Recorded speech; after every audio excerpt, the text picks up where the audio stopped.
everyone, Doug here. Welcome to yet another board game channel and yet another episode of Fallout, the Pit. We are still at 3 out of our desired 11 influence. Yeah, we got the two default ones and one from being well rested. I remembered to put the well rested token back onto my character when I realized I didn't need to re-roll in the fight that we did in the last turn. So I took the re-roll back. Alright, well, let's just get to it. I think we're going to wrap up Vault 84. See what result we get. I suspect it's not going to be a good one because we didn't...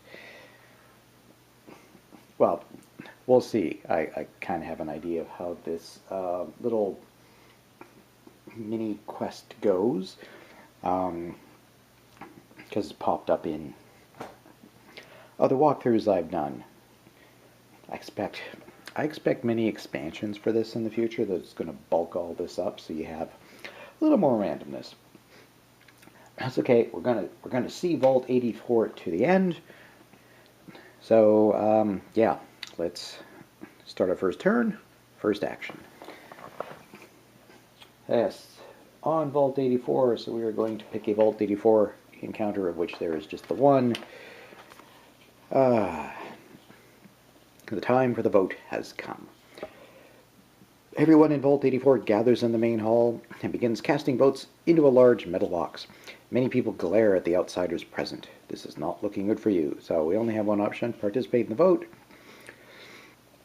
The survivor on Vault 84 with the most endorsements draws 2 agendas. That would have been nice, but we have...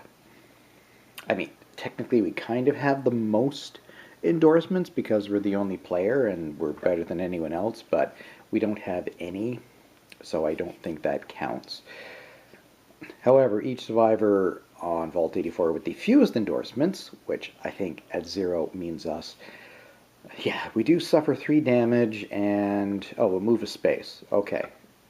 So we'll get a little free movement out of it anyway.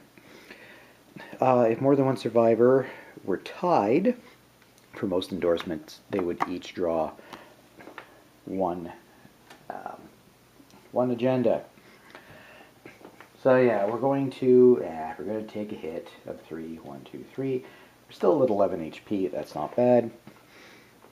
And we're going to move 1 space. I'm going to choose, we get to pick, to go there to the Ashbury Road settlement, which it's not so bad being there because we're going to use our Armorer perk, discard at a settlement to gain an apparel item from the shop or from any discard pile. So we are going to get ourselves a free bit of apparel. We now have a lab coat. Yes, we're this hulking great super mutant wearing this lab coat, which somehow is giving us 1 armor defense. So now when we get hit, we get to subtract 1 hit from the total. Yeah, from the total combat that happens to us. And during a test that uses intelligence, we get a guaranteed point. We don't have any intelligence left, so yet, so we won't be able to do that. But hopefully soon. And drug items do not count against your inventory limit, which means this buff out that we are currently carrying doesn't count towards our maximum 3 items in our little virtual backpack. Alright, well, that was our first action. For second action, it's not really much we can do. Can only move a single space. Well, we could move into the space with the Rad Scorpion and have an automatic fight.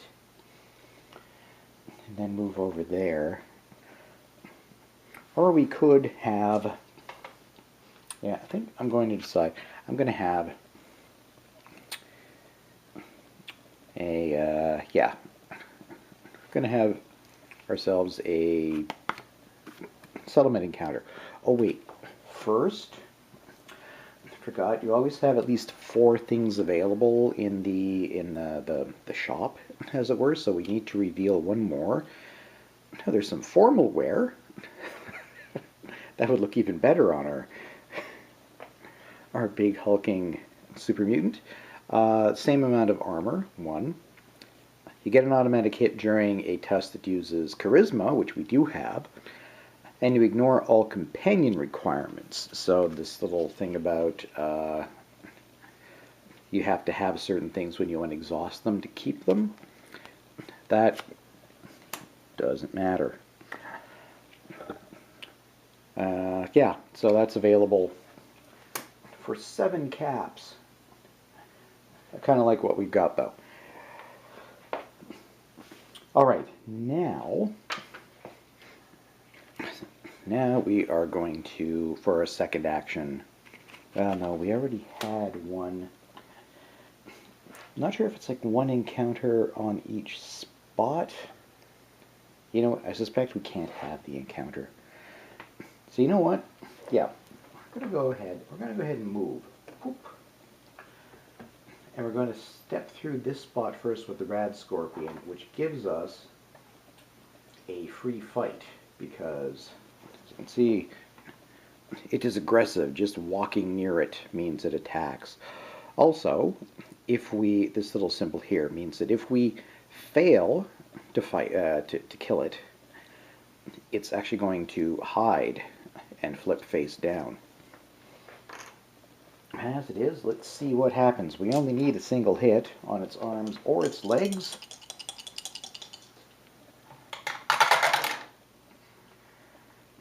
And yes, we got a hit on the arms.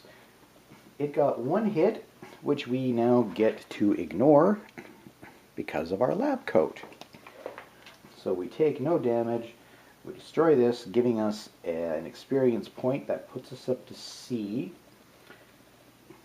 1 more experience point will loop us back around to the beginning, and we will level up. And we have to replace a face-down bug in the nearest possible spot, which is that one. Now, because they'll have a second movement point, I'm actually going to move us over here where that bug was. And yeah, that is both of our actions. Had an encounter, walked around, had a free fight. Okay, time for the agenda card to see what moves towards us, if anything. Alright, it's actually our final agenda card. What moves? The Rebel Slaves and Robots. So, Rebel Slaves, there's 1 here, so it's going to move a space towards us. 1 up here, which is going to move 1 big space towards us. And we just have the 1 robot up here. 1, 2, 1, 2. Either way seems to get closer to us, so he's going to move into that spot. Now, that was our final agenda card at the pile, so I'm going to shuffle it so that we can start over. In a more than 1 player game, this would now move on to, this would sit next to the next player along on the left, who would now become first player. Because we've done that, let's just go to our scenario sheet. Normally, multiplayer, both factions would move up 1, like so. However, playing solitaire, just whoever is furthest back moves up 1 on the influence track. So they are both tied now at 2 influence, if you want to call it that. Alright, that concludes that turn / round. Yeah, let's see what happens next. Okay, depending on what we reveal here, this is probably going to be a kind of a dull turn. Because, yes, the space is on both of those. I think we're going to just explore on both spaces, and that'll use up our two actions. So we're going to explore this one first. We have found the Red Rocket Station. And there's a humanoid type hanging out here. It is a level 2 Raider Psycho.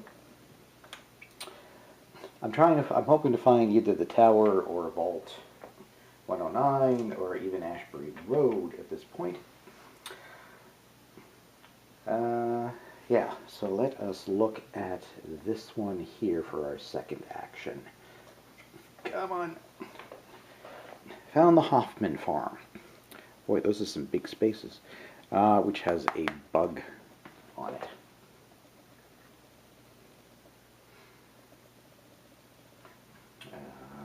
So, what do we reveal there? It's actually not a bug. I think they're supposed to be like pests or something. It's a feral ghoul wandering around. It's a level 2. So that's the end of our very quick turn. Now, yes, new agenda card. Okay, what activates? Humanoids and great big beasts. Oh, let's see. Well, let's start up here, work our way down. So this looter and this Deathclaw are going to come down here. This humanoid is going to flip over, not actually do anything. It just flips over, it becomes active. It doesn't get to do anything else. And the Raider Psycho is going to move into these next... Yeah, he's in our space, so we are going to fight again. And where did I put the dice? There they are. See, it is a level 2. Right. I can't remember if we run into this icon yet. See, there's a little bag there, which means we will get a bit of loot if we can defeat him. We need to get him in the chest or legs, and we need 2 successes.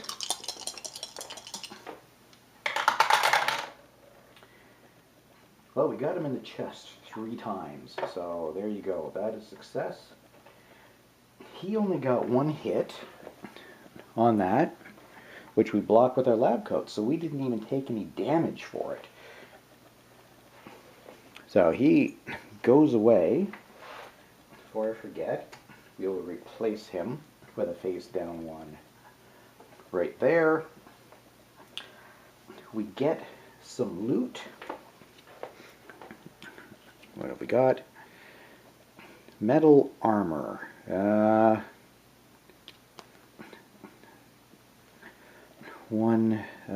And charisma and agility do not generate rerolls. So that's not actually very good, considering we already have a 1 armor item. Well, we'll keep that in our inventory. If we get the opportunity to buy and sell at some point, we can actually sell this for 1 less than its cap value up in the corner, so we could sell that for free. For 3. Bleh. Right. That means we also get ourselves 2 experience, which means, yeah, we're going to level up. Let's go to our character. So yeah, we're going to loop around to 1. And before we get the second, we're going to grab a couple of these. So what have we got? We can either get ourselves some luck or some luck. Well, I think we're going with luck. It goes there, and we get our second experience point. Back up to the S. So we're getting there. We're almost completely special. Just need intelligence and agility.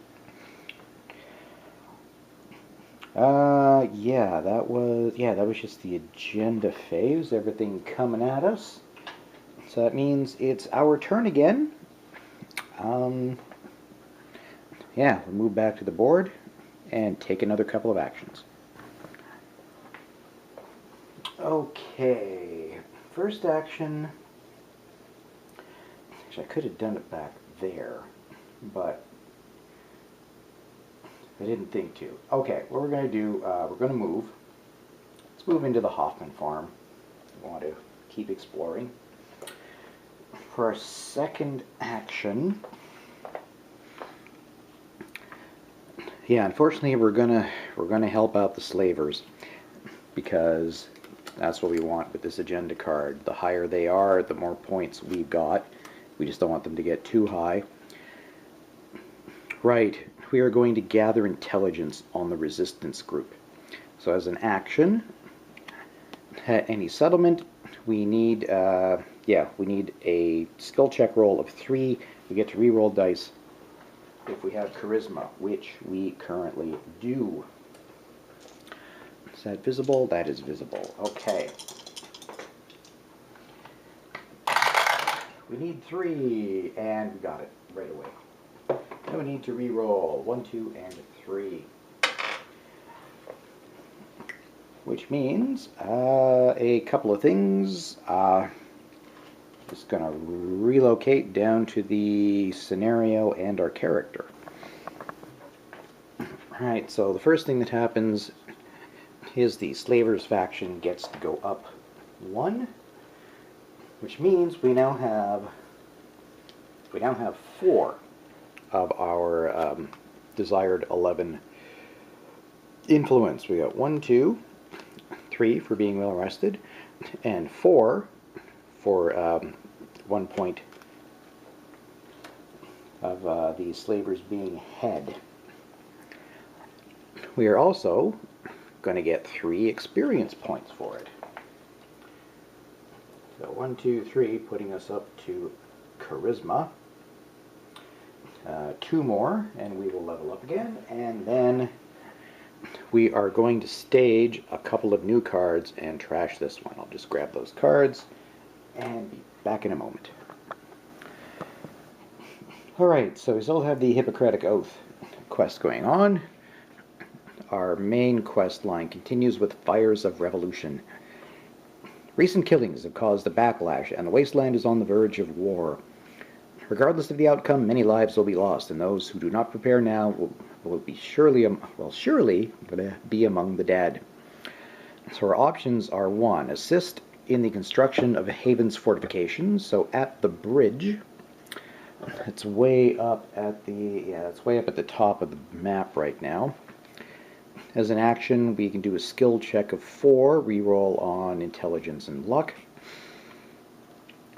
Success will put the slavers up by 2. We'll put a slaver at the bridge and 2 slaves at the mill, get 3 experience, put out 2 new cards. Or we can reinforce the slaves at their stronghold, which is the mill, which is it's on the tile next to the bridge. Just as an action, make it happen.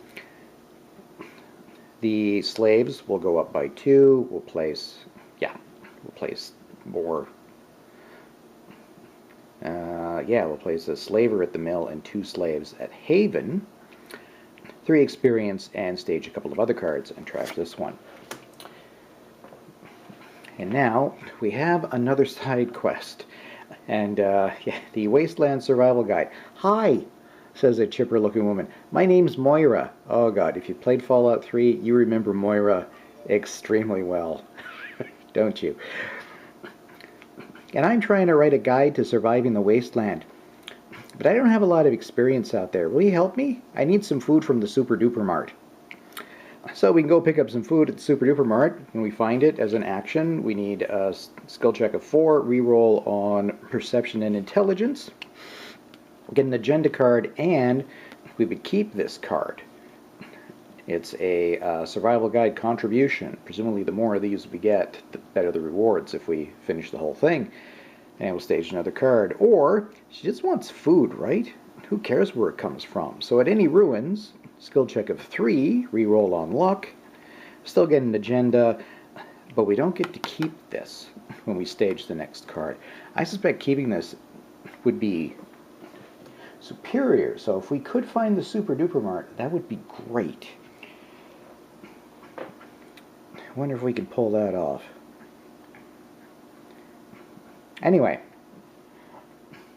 I think it's on one of the green tiles, pretty sure, and there's only 2 green tiles left. So, okay, that was the result of our second action, although we still have one movement point left. So let's head back over to the board and see where we move to. Okay, so I've got a couple of move options here. We can move into this space and have an automatic fight with the feral ghoul. It would actually be very easy to hit. Anything but arms will do it for him. And yeah, he's aggressive, so he'd attack us.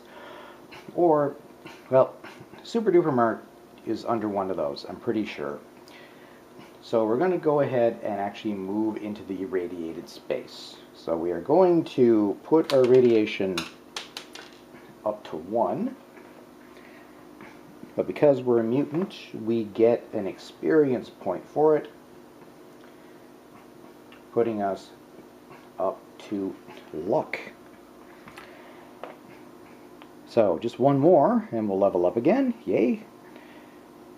So that is it for our turn. Let's zoom out and do another agenda card. Okay, one last agenda card for this episode, and let's see what moves towards us. The pests. I'm going to start calling them pests. Now, we have 3 of them on the board. One is that feral ghoul, and we got these 2 as well. So these 2 are just going to flip over and activate, and then just sit still, and the ghoul will move into our space. So again, it is a level 2 enemy. We need hits everywhere except legs, except arms rather.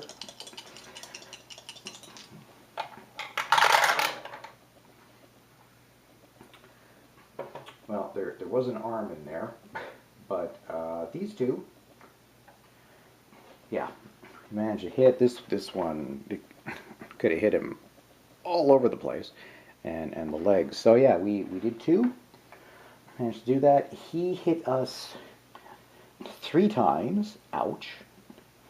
However, we block 1 with the lab coat, so he hits us twice. 2 HP per hit. So we're going to go down 1, 2, 3, 4, leaving us at 7, which is still not too bad. And yeah, so that goes away. We get 2 experience points. We're going to level up again. We're going to loop around to the beginning. Not going to bother switching. You all know what it looks like. So I'm going to grab 2. And we can either we could be able to take a perception perk or get some intelligence. I'm going to go ahead and take the intelligence. Let's just improve our chances for rolls as much as we can. We'll go up a 2nd experience point, putting us back to strength. And then, right, last thing I need to remember to do for the fight is put a new one of these face down in the nearest possible section, which is right there. Okay, I think we're not doing too badly. We're now getting there very slowly. We are at 4 influence. The slavers are ahead by 1, which is good for us, bad for the slaves. And still 1, 2, 3, 4 spots away from actually winning the game instead of us. So yeah, I think we're all right. Yeah, next turn, I suspect we are going to find the Super Duper Mart, and we can start working on the Wasteland Survival Guide, which will give us more agenda cards. We may just keep concentrating on this side quest if it keeps giving us agenda cards, because that's the best way to win. So, see what happens then. Thanks very much for watching, everybody. Thanks for subscribing to the channel and liking the videos both on YouTube and Board Game Geek. It's very much appreciated. And I will see you next time for yet another episode of Fallout: The Pit. So long.